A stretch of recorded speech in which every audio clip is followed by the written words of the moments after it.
Olá, estamos aqui no nosso programa Filosofia e Cultura e hoje eu gostaria de refletir um pouco sobre o que foi o Iluminismo. Quando nós falamos de iluminismo ou de ilustração, esclarecimento, nós estamos falando de qual movimento ali dentro desse contexto da história da filosofia. Quais são as suas características? Ora, quando nós pensamos no movimento iluminista, nós estamos falando de um movimento, né, de pensamento europeu, justamente ali, bem característico, né, basicamente, da segunda metade do século XVIII. De fato, esse movimento iluminista, né, ou como muitos vão dizer, né, esse esclarecimento, essa ilustração, no fundo, foi um movimento cultural extremamente abrangente. Portanto, que não envolvia apenas a questão da filosofia, mas também das artes, né, das ciências, literatura, como também da política, do direito, etc. Então veja que, de fato, como eu já disse, foi um movimento cultural no sentido extremamente amplo. E quando nós pegamos a palavra iluminismo, é evidente, né, que não é à toa que o século XVIII, nesse contexto, nesse momento, vai ser muitas vezes classificado como o século das luzes. Então a metáfora da luz, ela aparece claramente ou está ali de maneira extremamente subjacente à própria questão do iluminismo. E se iluminismo, século das luzes, né, tem toda essa correlação, evidentemente, com a questão da luz, óbvio que sempre vai ocorrer o quê? A ideia de contraposição à questão das trevas. Ou seja, o movimento iluminista, de uma certa forma, ele tem, né, por finalidade combater determinadas trevas, né, que se espalharam ou que estavam presentes na sociedade europeia, no mundo, naquele momento. Evidentemente que o termo trevas aqui é sinônimo de obscurantismo, de superstição, de ignorância, né? E com certeza aqui muitos estavam pensando também numa certa contraposição ao período medieval, ao contexto medieval, ou seja, a esse rótulo de que a Idade Média foi o período das trevas, coisa que eu já trabalhei em aulas anteriores. Mas independentemente disto, neste momento, nós vemos claramente, né, que o movimento iluminista, ele de fato vai também valorizar bastante a questão da consciência individual autônoma, né? Ou seja, essa questão de que cada indivíduo, com as suas potencialidades naturais, ele tem a capacidade de conhecer, né? E é nítido que o projeto iluminista, ele de fato tem uma pretensão de emancipar, de libertar a sociedade, a humanidade, de determinadas escravidões. Ora, quais são as armas que o movimento iluminista defendia ou procurava usar? No entendimento deles, as grandes armas que eles tinham eram justamente o quê? A ciência, o conhecimento e a educação, né? Ou seja, é necessário libertar o ser humano justamente de todo tipo de escravidão que tenta, de uma certa forma, aprisionar o ser humano, né, e impedir que ele chegue a essa plenitude da sua humanidade, principalmente a escravidão, né, da ignorância, da superstição no entendimento deles, né?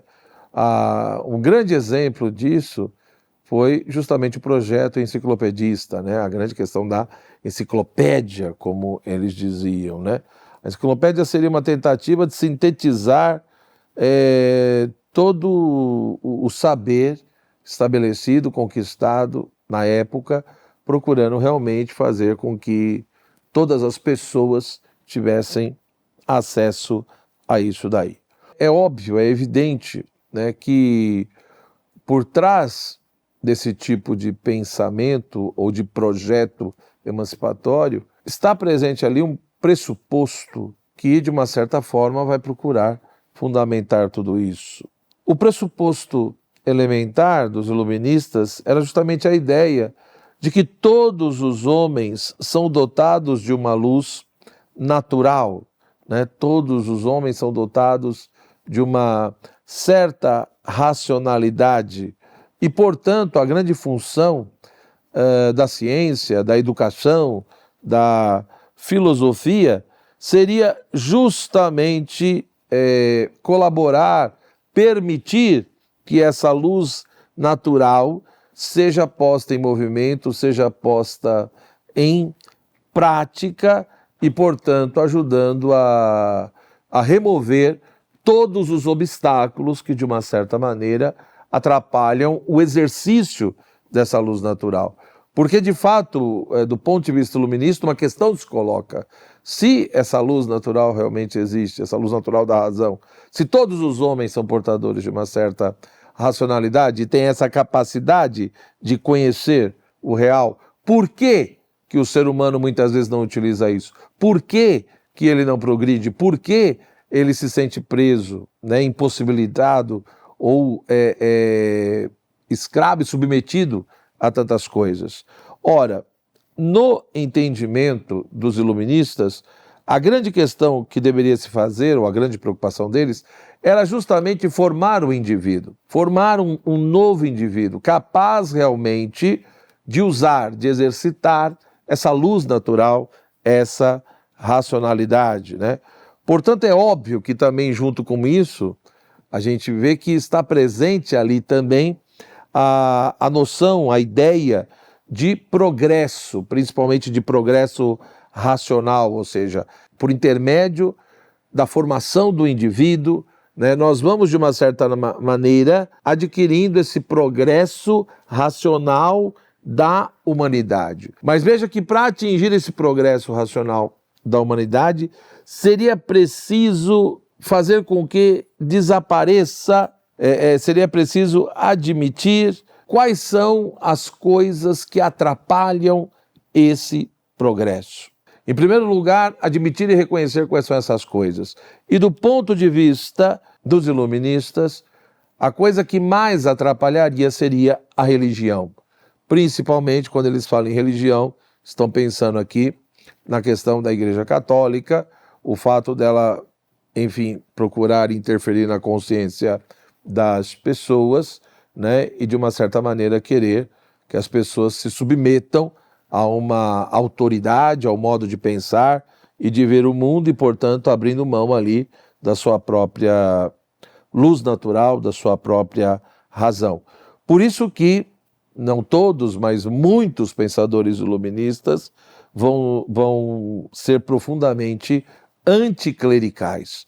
Mas, independentemente disso, se foram anticlericais ou não, uma coisa que vai estar presente em todos eles é a defesa profunda de um pensamento secular, de um pensamento laico, né? E portanto, essa ideia de que, de fato, nós precisamos emancipar as pessoas, combater, rejeitar todo tipo de tutela, né, ou de submissão a determinada autoridade. Kant, que escreveu até um texto chamado que é a Ilustração, né, o que é o Iluminismo, ele explicita ou ele apresenta o projeto iluminista justamente dessa maneira, né?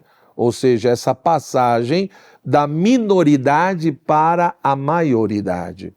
Ou seja, essa minoridade é justamente um contexto, uma postura, uma situação de heteronomia, aonde um outro pensa por mim, aonde um outro determina o que eu tenho que fazer, aonde eu não sei pensar por mim mesmo, eu não sei usar a minha razão, eu não sei olhar o mundo, usar a minha razão e construir o meu próprio pensamento. Isso seria a minoridade.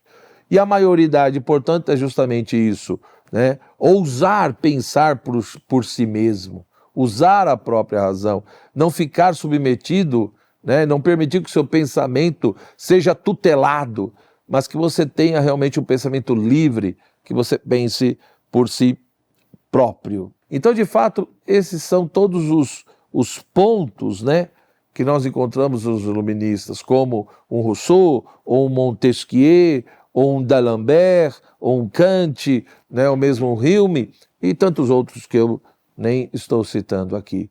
Querendo ou não, gostando ou não, o movimento iluminista, ele influenciou muitas pessoas, né? A cultura ocidental foi profundamente influenciada.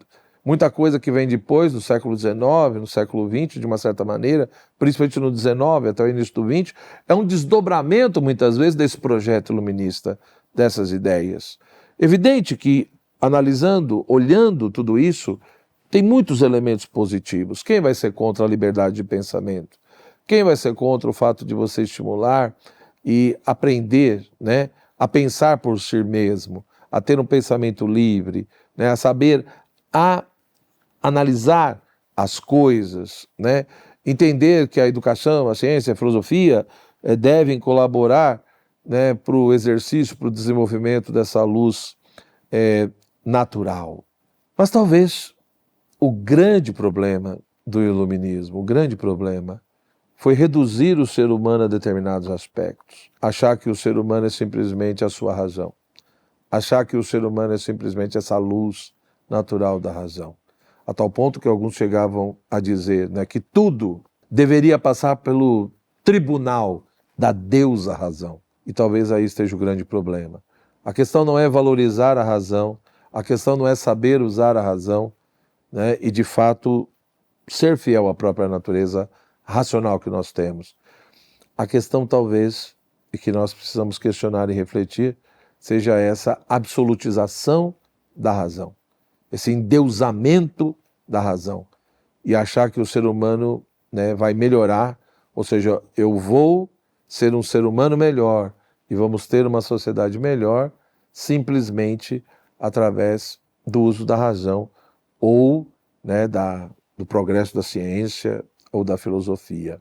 Olhando para tudo que nós vivemos, né? Ou seja, para tudo que aconteceu no século XIX, no século XX, que acontece hoje em dia, tantas atrocidades e tantos problemas, talvez a ciência, a filosofia, a razão realmente não seja suficiente para resolver os problemas.